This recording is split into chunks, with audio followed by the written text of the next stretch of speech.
Hola, ¿qué tal? Yo soy Rodrigo Vargas y el día de hoy vamos a continuar con la parte número 12 de El general en su laberinto de Gabriel García Márquez. Cuando el general abrió los ojos se dio cuenta de que el reloj seguía en la 1:07. José Palacios le dio cuerda, lo puso de memoria y enseguida confirmó que era la hora correcta en sus dos relojes de Leontina.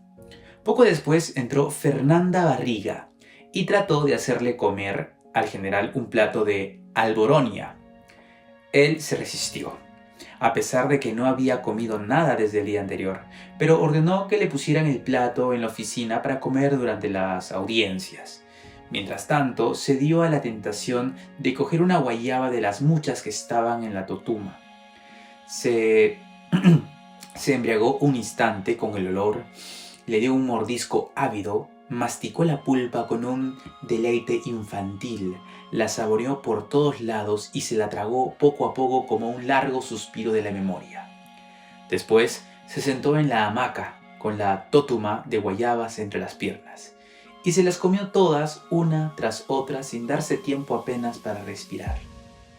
José Palacios lo sorprendió en la penúltima. «Nos vamos a morir», le dijo. El general lo remedó de buen humor. «No más de lo que ya estamos».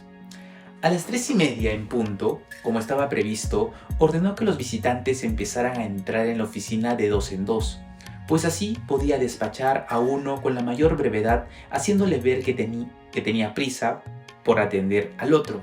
El doctor Nicasio del Valle, que entró entre los primeros, lo encontró sentado de espaldas a una ventana de luz desde donde se dominaba la alquería completa, y más allá las ciénagas humeantes.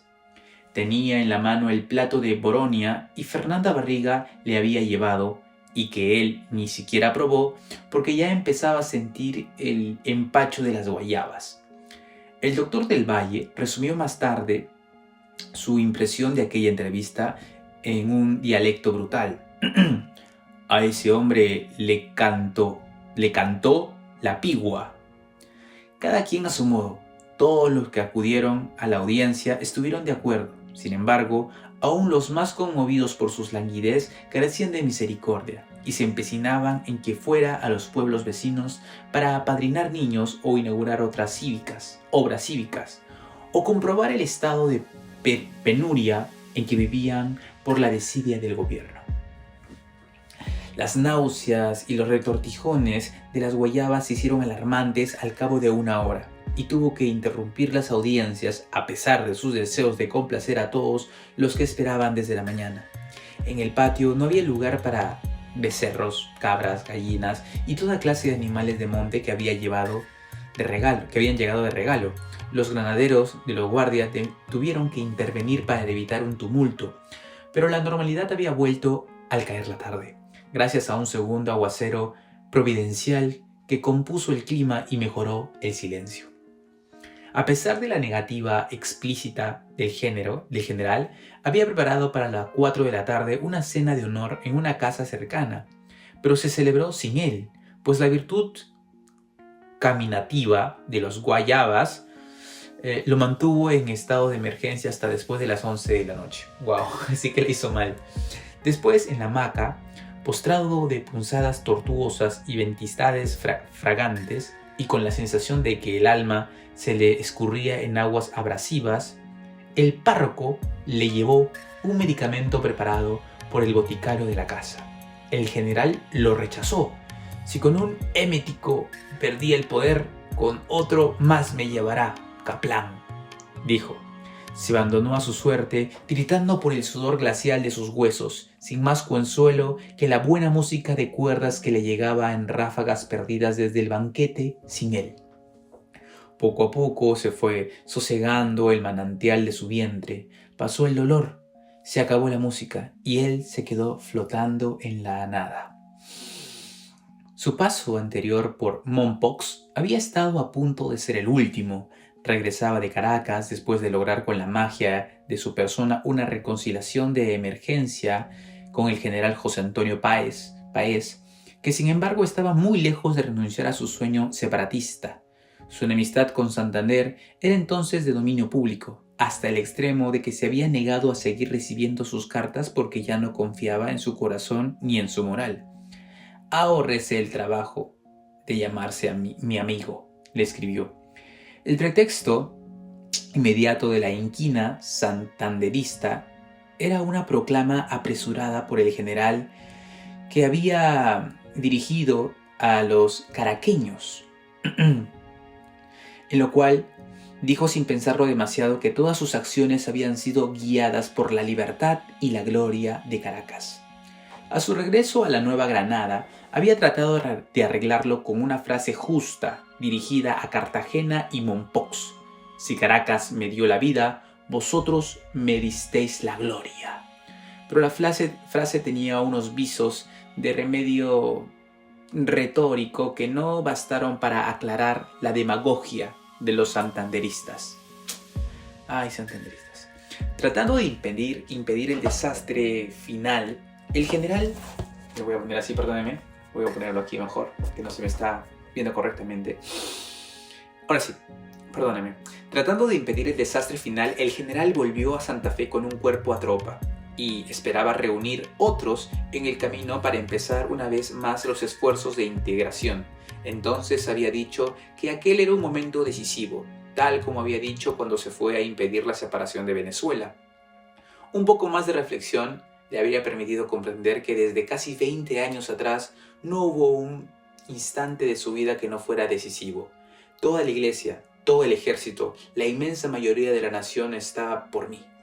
Escribía más tarde, rememorando aquellos días, pero a pesar de todas estas ventajas, dijo, ya se había probado repetidas veces que cuando se alejaba del sur para marchar al norte, y viceversa, el país que dejaba se perdía a sus espaldas, y nuevas guerras civiles lo arruinaban. Era su destino. La prensa santanderista no desperdiciaba ocasión de atribuir las derrotas militares a sus desafortunados nocturnos. Entre otros muchos infundios destinados a menguar su gloria, se publicó en Santa Fe por esos días que no había sido él, sino el general Santander quien comandó la batalla de Boyacá, con la cual se selló la independencia el 7 de agosto de 1819. A las 7 de la mañana, mientras él se complacía en Tunja, no una dama de mala fama de la sociedad virreinal. En todo caso, la prensa santanderista no era la única que convocaba sus noches libertinas para desacreditarlo. Desde antes de la victoria, se decía que por lo menos 3 batallas se había perdido en la guerra de independencia solo porque él no estaba donde debía, sino en la cama de una mujer. En Mompox, durante otra visita, pasó por la calle del medio una caravana de mujeres de diversas edades y colores que dejaron el aire saturado de un perfume envilecido. Montaban a la amazona y llevaban sombrillas de raso estampado y vestidos de sedas primorosas. Como no se había visto otras en la ciudad, nadie desmintió la suposición de que eran las concubinas del general que se le adelantaban en el viaje. Suposición falsa, como tantas otras, pues sus serrallos de guerra fueron una de las muchas fábulas de salón que lo persiguieron hasta más allá de la muerte. No eran nuevos aquellos métodos de información torcidas. El mismo general lo había utilizado durante la guerra contra España, cuando ordenó a Santander que imprimiera noticias falsas para engañar a los comandantes españoles, de modo que ya instaurada la República, cuando él le reclamó el mismo Santander el mal uso que hacía de su prensa, este le contestó con su sarcasmo exquisito: «Tuvimos un buen maestro, excelencia». «Un mal maestro», replicó el general, «pues usted recordará que las noticias que inventamos se volvieron contra nosotros». Eran tan sensibles a todo cuando se dirigía de él, falso o cierto, que no se repuso nunca de ningún infundio, y hasta la hora de su muerte estuvo luchando por desmentirlos. Sin embargo, fue poco lo que se cuidó de ellos. Como otras veces, también en su paso anterior por Mompox se jugó la gloria por una mujer. Se llamaba Josefa Sagrario y era una momposina de alcurnia que se abrió paso a través de los 7 puestos de guardia, embosado con un hábito de franciscano y con el santo y seña que José Palacios le había dado: «Tierra de Dios». Era tan blanca que el resplandor de su cuerpo le hacía visible en la oscuridad. Aquella noche, además, había logrado superar el prodigio de su hermosura con el de su ornamento, pues se había colgado por el frente y por la espalda de vestido una coraza hecha con la fantástica orfebrería local, tanto que cuando él quiso llevarla en brazos a la hamaca, apenas si pudo levantarla por el peso del oro. Al amanecer, después de una noche desmandada, ella sintió el espanto de la fugosidad y le suplicó que se quedara una noche más. Fue un riesgo inmenso, pues según los servicios confidenciales del general, Santander tenía dispuesta una conjura para quitarle el poder y desmembrar a Colombia, pero se quedó, y no una noche, se quedó 10, y fueron tan felices que ambos llegaron a creer que de veras se amaban más que nadie jamás en este mundo. Ella le dejó su oro.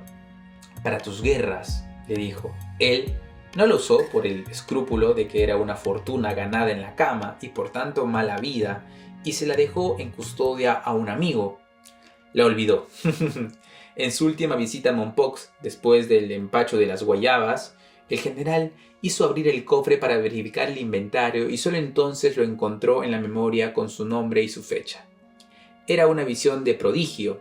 La coraza de oro de Josefa Sagrario, compuesta por toda clase de primores de orfebrería con un peso total de 30 libras.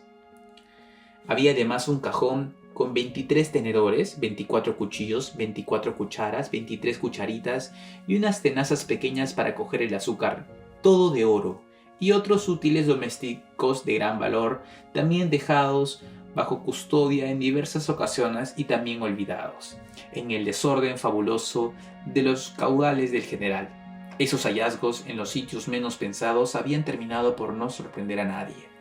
Él dio instrucciones de que incorporaran los cubiertos a su equipaje y que el baúl de oro le fuera devuelto a su dueña, pero el padre rector de San Pedro Apóstol lo dejó atónito con la noticia de que Josefa Sagrario vivía desterrada en Italia por conspirar contra la seguridad del Estado. Dios, vainas de Santander, por supuesto, dijo el general. No, general, dijo el párroco, los desterró usted mismo sin darse cuenta por las peloterías del año de 28. 28, ajá. Dejó el cofre de oro donde estaba mientras se aclaraba las cosas y no se preocupó por el destierro, pues estaba seguro, según dijo a José Palacios, de que Josefa Sagrario iba a regresar en el tumulto de sus enemigos proscritos tan pronto como él perdiera de vista las costas de Cartagena.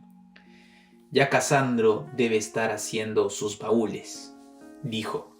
En efecto, muchos desterrados empezaron a repatriarse tan pronto como se supieron que él había emprendido el viaje a Europa. Pero el general Santander, que era un hombre de cavilaciones parsimoniosas y determinaciones insondables, fue uno de los últimos. La noticia de la renuncia lo puso en estado de alerta, pero no dio señales de regresar ni apresuró los ávidos viajes de estudio que había emprendido por los países de Europa desde que desembarcó en Hamburgo en octubre del año anterior. El 2 de marzo de 1831, estando en Florencia, leyó en Journal du Commerce que el general había muerto. Sin embargo, no inició su lento regreso hasta 6 meses después, cuando un nuevo gobierno le restableció sus grados y honores militares, y el Congreso lo eligió en ausencia presidente de la República. Antes de zarpar a Mompox, el general hizo una visita de desagravio a Lorenzo Cárcamo, su antiguo compañero de guerras. Solo entonces supo que estaba enfermo de gravedad y que se había levantado la tarde anterior solo para saludarlo. A pesar de los estragos de la enfermedad, tenía que forzarse para dominar el poder de su cuerpo, y hablaba a truenos mientras se sacaba con las almohadas un manantial de lágrimas que fluía de sus ojos sin relación alguna con su estado de ánimo.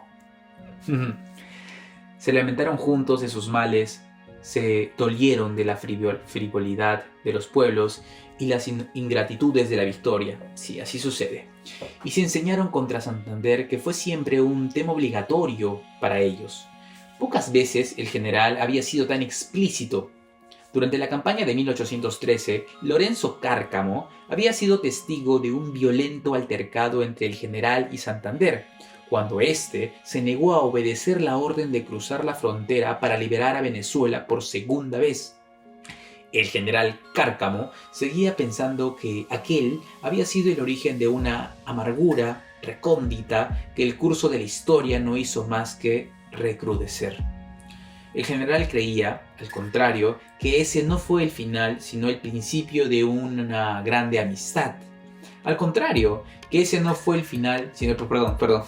Tampoco era cierto que el origen de la discordia fueron los privilegios regalados al general Páez, ni la desventurada constitución de Bolivia, ni la investidura imperial que el general aceptó en el Perú, ni la presidencia y el senado vitalicios con que soñó para Colombia, ni los poderes absolutos que asumió después de la convención de Ocaña. No fueron esos ni otros tantos los motivos que causaron la terrible ojeriza que se fue agregando a través de los años, hasta culminar con el atentado del 25 de septiembre. La verdadera causa fue que Santander no pudo asimilar nunca la idea de que este continente fuera un solo país. Él fue el culpable. Dijo el general, la unidad de América le quedaba grande. Miró a Lorenzo Cárcamo tendido en la cama como en el último campo de batalla de una guerra perdida desde siempre, y puso término a la visita. Claro, que nada de esto vale nada después de muerte, dijo. Lorenzo Cárcamo lo vio levantarse triste y desguarnecido y se dio cuenta que los recuerdos le pesaban más que los años, igual que a él. Cuando le retuvo la mano entre las suyas, se dio cuenta además de que ambos tenían fiebre y se preguntó de cuál de los dos sería la muerte que les impediría verse otra vez. Si echo a perder el mundo, viejo Simón, dijo Lorenzo Cárcamo. Nos lo echaron a perder, dijo el general, y lo único que queda ahora es empezar otra vez desde el principio. Y lo vamos a hacer, dijo Cárcamo. Yo no, dijo el general, a mí solo me falta que me boten en el cajón de la basura. Ay, general. Lorenzo Cárcamo le dio de recuerdo un par de pistolas en un precioso estuche de raso carmesí. Sabía que al general no le gustaban las armas de fuego y que sus escasos lances personales se había encomendado a la espada. Pero aquellas pistolas tenían el valor moral de haber sido usadas con fortuna en un duelo por amor, y el general la recibió emocionado. Pocos días después, en Turbaco, había de alcanzarlo la noticia de que el general Cárcamo había muerto.